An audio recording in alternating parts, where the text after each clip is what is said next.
Bienvenidos a un nuevo podcast Contra Corriente. En el día de hoy estaremos hablando sobre la piedad en la vida del cristiano y hoy ando sumamente bien acompañada, así que me gustaría presentar a Abby. Hola, soy Abby, un gusto estar aquí. Hola, soy Sara, es un placer estar aquí. Hola, soy Yassi, estoy muy emocionada de estar aquí. Hola, soy Nicolás y estoy muy emocionado de ser parte de esto. Un placer, para los que no me conocen, yo Sari y estoy contentísima de estar aquí con ustedes y con estas bellezas que nos acompañan en el día de hoy. Nosotros hemos estado hablando en los podcasts anteriores sobre la iglesia de Creta y cómo Pablo a través de las cartas les exhortaban para que desarrollaran un mejor comportamiento, y en el día de hoy vamos a hablar sobre lo que es la piedad. Así que chicos, antes de la piedad, hay que hablar y socializar sobre lo que es la verdad. ¿Qué ustedes entienden sobre verdad? O sea, si yo le pregunto, si ustedes andan en la calle o en su aula y le preguntan a un compañero, ¿para ti qué es la verdad? ¿Qué ustedes piensan que va a contestar esa persona? Ellos pudieran comentar que la verdad es subjetiva, que tiene que ver con lo que yo pienso, lo que yo creo que es verdad, eso es la verdad. La verdad es algo que no se puede negar, aunque hay muchas personas que, como no creen en la palabra de Dios, piensan que la verdad es lo que ellos piensan, pero en realidad la verdad es lo que dice la Biblia, que es la verdad. Las personas piensan que pueden moldear el significado de la verdad según su necesidad en un momento determinado. ¿Y tú, Nicolás? Mucha gente hoy en día cree que la verdad es relativa, que ellos pueden ser lo que sea cuando quieran. Entonces, si yo me siento como Superman mañana, yo puedo volar. Si yo me siento como que Red Bull me da alas, yo mañana me voy a despertar con alas. Mencionaste un término que me gusta mucho de ambos, que es subjetiva y objetiva. Entonces, cuando hablamos de una verdad subjetiva, es una verdad distorsionada porque es conforme, así como decían ustedes, chicas, también, que es conforme a lo que una persona piensa, a lo que una persona siente, a lo que una persona habla y puede cambiar en el tiempo. Pero hoy quiero que hagamos énfasis en la verdad objetiva. Cuando hablamos de la verdad objetiva, ¿qué entienden por ese término? Es algo que es lógico y no se puede cambiar, no se puede negar. ¿Y tú, Nicolás? Es una verdad que tú ves el patrón y siempre pasa. No hay evidencia que contradice eso. Por ejemplo, si alguien me dice que el cielo es verde, yo no lo voy a creer a ellos, porque cada día yo sigo viendo que el cielo es azul. Por ejemplo, ajá, Sara. La verdad es algo que no se puede negar y lo que dice la palabra.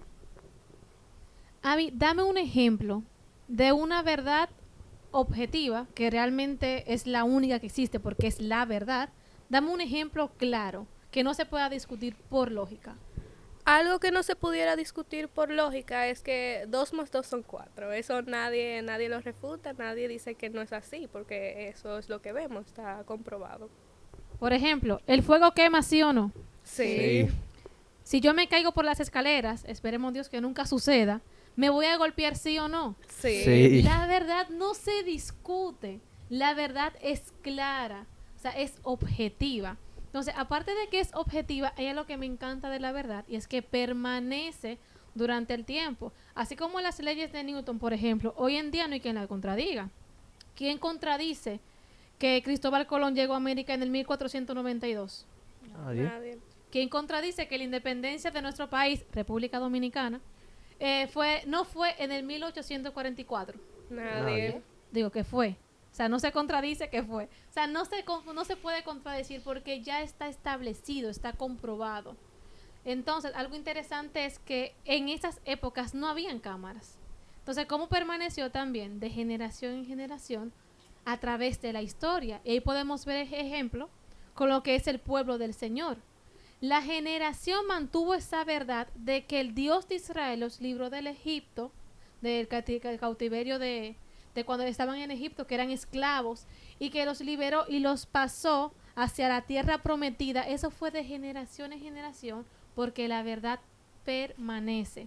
Y también quiero hacer un paréntesis, es la importancia de que nosotros podamos compartir la verdad. O sea, la verdad permanece y la palabra tiene poder. Entonces estábamos hablando, antes de iniciar nosotros aquí conversando, de que la boca tiene poder y tú ofender a alguien puede durar mucho tiempo también para sanar. Así que tanto la verdad permanece y como permanece tenemos nosotros que mostrar y decir esa verdad. Y estamos también hablando sobre una frase, que es que el evangelio es el conocimiento de la verdad que conduce a la Piedad. y esa es la palabra clave en el día de hoy. Entonces, cuando nos referimos a piedad, cuéntenme, ¿qué entienden por piedad? Algo que yo he sacado, una frase que me gustaría compartir es esta. Una definición de la piedad puede ser que la piedad es el deseo que viene a través del conocimiento de la verdad en la Biblia, que nos lleva a querer adorar y glorificar a Dios por medio de nuestras acciones, sin querer satisfacer nuestros deseos, sino hacer todo conforme a la voluntad de Dios. No es una comodidad, sino que trae consigo sufrimiento y sacrificios. Wow, excelente. La piedad, o sea, la verdad conduce a lo que es la piedad. Y la piedad se muestra en nosotros como vida de los creyentes que fuimos elegidos por Cristo. A ver, definición de piedad conforme ustedes piensan también. Bueno, piedad es como básicamente yo poner las necesidades de otro antes que las mías. Y, ajá, Nico. Bueno, con la piedad, cuando nosotros creemos algo, nosotros actuamos conforme a lo que nosotros creemos. Entonces, si leemos sobre la vida de Cristo, lo que hacemos como cristianos y creemos que eso es la verdad, nosotros queremos seguir el ejemplo de Cristo como Él nos manda. Exactamente, que Él mostró lo que es la piedad.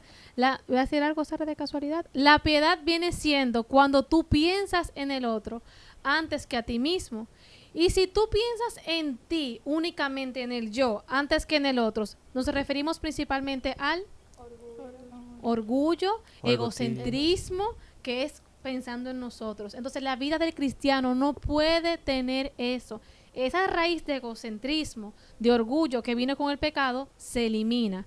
Porque cuando estamos expuestos a la verdad, entonces surge lo que es la piedad. Entonces, ¿pero qué pasa? Que hoy en día es difícil hablar de ese tema.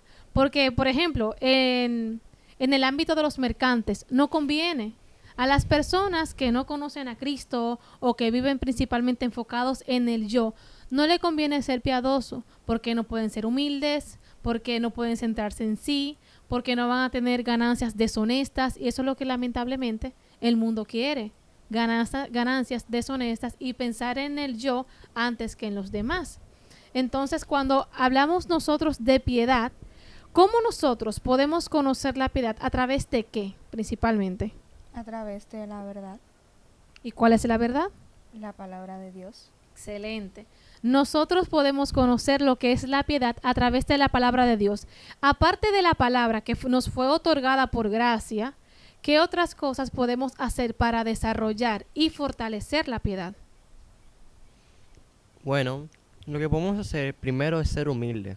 Por ejemplo, si tú eres un nuevo cristiano, y estás leyendo la palabra, muchas de las creencias tuyas que tú creías antes de ser cristiano, las vas a tener que botar. Por ejemplo, una creencia sobre el chisme, hablar detrás de las espaldas de otro. En la Biblia, eso dice que eso puede destruir relaciones. Entonces, como creyente en la verdad, tienes que actuar conforme a lo que dice la palabra. Otro ejemplo de cómo podemos desarrollar la piedad como cristianos que somos. También podemos tener misericordia con el prójimo. Jazz.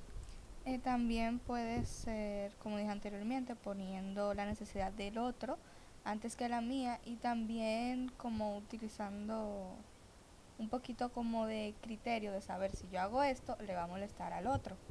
Excelente. ¿Y el mayor ejemplo de piedad quién fue en la tierra? Jesús. Buscando de Él también a través de la oración, de la lectura de palabra y compartiendo con personas y creyentes, así hermanos de la iglesia, desarrollaremos lo que es la piedad.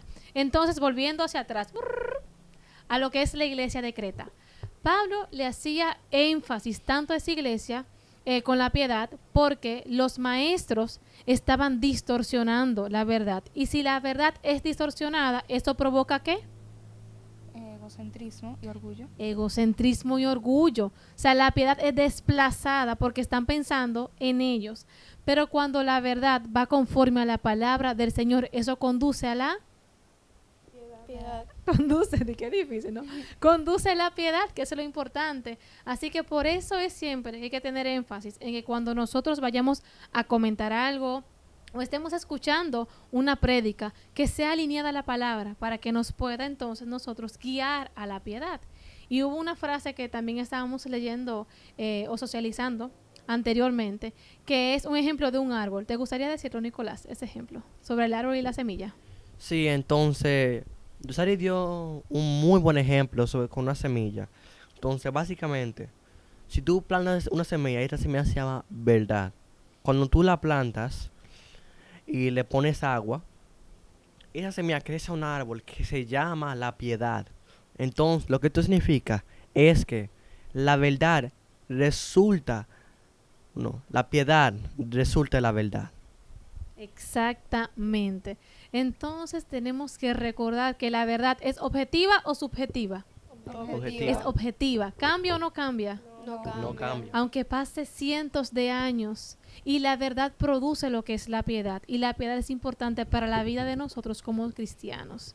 Así que hagamos énfasis en eso, esperemos que cada uno de nosotros crezcamos en la piedad y también exhortamos a los hermanos de la iglesia para que ellos también puedan crecer en la piedad y puedan reflexionar también en ello. Entonces, me gustaría que ya para más adelante ir finalizando, me gustaría que nosotros demos ejemplos vivos de dos cosas. Cómo hemos escuchado una palabra distorsionada o una discusión, un debate que nos llegó a la conclusión, y también cómo nosotros hemos visto la piedad en la vida cotidiana. Por ejemplo, yo voy a iniciar. En clase o en la universidad, cuando uno tenía un debate, si no hay una verdad establecida, una conclusión a dicho debate, automáticamente no tiene sentido, porque no va a tener una conclusión. Si, por ejemplo, estamos debatiendo el tema sobre una ley de Newton, repito, pero esa ley de Newton es cuestionada, no tendrá sentido alguno, porque entonces ya cuando se lleve a la práctica, no va a llegar a ninguna conclusión, se va a quedar como la típica frase, se quedó en el aire. Entonces no tiene sentido que la verdad no sea objetiva, porque nunca se llegará a una conclusión, a un acuerdo, y seguirá la persona viviendo de forma, o sea, sin poder ver. Es como tener un pañuelo que siempre ande por la vida caminando y no pueda ver ni descubrir lo que es real. Vivirá literalmente en una mentira. Entonces también cuando hablamos de la piedad en la vida cotidiana, un ejemplo común y básico es que aunque tú no te sientas bien, que hay un tema delicado sobre también poner al prójimo, amar al prójimo como a ti mismo, ¿verdad? Que sí, que es importante, que es el segundo mandamiento más importante. Entonces, cuando tú piensas en un compañero primero que ti, en tu mamá que no se siente bien, que uno, ay, mira, agárrame a la niña un momentito, o ayúdame a limpiar un momento, es importante mostrar la piedad, así como cristianos que nosotros somos. Entonces, yo me gustaría que mencionemos, o que ustedes me mencionen, algunos ejemplos que ustedes recuerden de la piedad que podemos encontrar en la Biblia y podemos poner en práctica. Ha sido un personaje que ustedes se acuerden. Tenemos el ejemplo que da Jesús cuando él cuenta la parábola del buen samaritano. Él mostró piedad, aunque él era samaritano y el otro hombre no era de su misma nacionalidad. Uh-huh. Él le mostró compasión, aunque ellos le tenían un odio a los samaritanos. Ellos le mostró compasión, lo ayudó, lo limpió sus heridas y lo llevó y pagó por su estancia en un lugar donde lo pudieran cuidar. Entonces, eso pudiera ser un ejemplo de la piedad. ¿Otro ejemplo? Otro ejemplo de la piedad Muy también bien, es Abby. Pablo. Mucha gente no... Yo cuando pensé de Pablo también, no pensaba tanto con Pablo sobre la piedad. Pero ahora yo veo que Pablo, aunque estaba en la cárcel, ponía el viene a las iglesias primero. Él siempre le estaba escribiendo a las iglesias, a algunos de los miembros de la iglesia, y le estaba diciendo en qué puede mejorar. Y ya que yo pienso, o sea, hacer eso desde la cárcel, ¿cuántos de nosotros hubiéramos estado depresivos en la cárcel? Pero él, con el Espíritu, a través del Espíritu Santo, el Espíritu lo usa para escribir algunas de las cartas que hasta la carta que estamos estudiando ahora, la carta de Tito, no van a influenciar solamente de esas iglesias, pero generaciones por venir. Ustedes saben qué historia también me acuerda mucho y me gusta, la de David con Jonatán. Cuando ellos, a pesar de esa guerra que había con Saúl, ellos se mantuvieron siempre juntos, ayudándose mutuamente, y como después, más adelante, la generación venidera, David mandó a llamar a la descendencia de Jonatán para darle como una recompensa por su linaje, por también lo que había hecho su hermano. Entonces ahí vemos la importancia de una vida piadosa porque mostramos a Cristo. Me gustaría que ustedes me comentaran por qué ustedes creen que en la vida del cristiano y hoy en día la piedad sea tan importante. O sea, sin la piedad, ¿qué pasaría? O con la piedad, ¿qué mostraríamos? Básicamente individualismo, porque pensaríamos nada más en nosotros, no en el bienestar, o no en el bienestar, sino como en ayudar al prójimo. También es importante en estos tiempos tener una vida de piedad, no solo para nosotros mismos y para glorificar a Dios, pero también para ser ejemplo en este mundo tan caído y corrompido a causa de la caída. Tenemos que ser ejemplo, o sea, para los demás, porque es un mundo caído, entonces no, como decíamos ahorita, no son piadosos y todo lo buscan para su beneficio propio. Bueno, y lo opuesto de la piedad es orgullo. Entonces, si viviéramos en un mundo donde solo hay orgullo y nadie pensara por el otro, porque piedad es pensar por el otro, orgullo es pensar por ti mismo. Y ahí donde vienen esas ideas sobre lo que yo creo. Eso es nuestra verdad. Y después tú comienzas a actuar de acuerdo con tu verdad, no con la verdad bíblica, que es la verdad objetiva. Tenemos que mostrar piedad como Jesús también fue un ejemplo para nosotros y mostró piedad, porque tenemos que ser ejemplo también para muchas personas hoy en día. Exactamente. Yo digo que una vida, un mundo, una generación sin piedad sería un mundo destruido. Un mundo donde el idealismo sea solamente el yo. Es un mundo que no tuviera sentido. Y es por eso que es importante que al momento de que nosotros sembremos esa semilla de verdad, buscando de la palabra, orándole al Señor y conviviendo con los hermanos de la iglesia y con otras personas, desarrollemos nosotros entonces lo que es esa piedad. Y yo te pido que tú consideres esto que hemos hablado aquí. Y si tú llegas a una conclusión razonable, trata de ponerlo, no solo escucharlo, pero ponerlo en tu vida. Que no venga por un oído y salga por el otro. Así que nada, recuerden siempre la importancia de lo que es la piedad, desarrollar la vida como cristianos para mostrar a Cristo en cada etapa y cada área de nuestras vidas. Vive una vida de forma piadosa para poder seguir a Cristo. ¡Chao! Pero vengan acá, chicos, ¿y qué ustedes van a hacer con la piedad? Seguir aprendiéndola. Vivirla. Mostrarla. Aplicarla. ¿Y ustedes qué van a hacer con la piedad?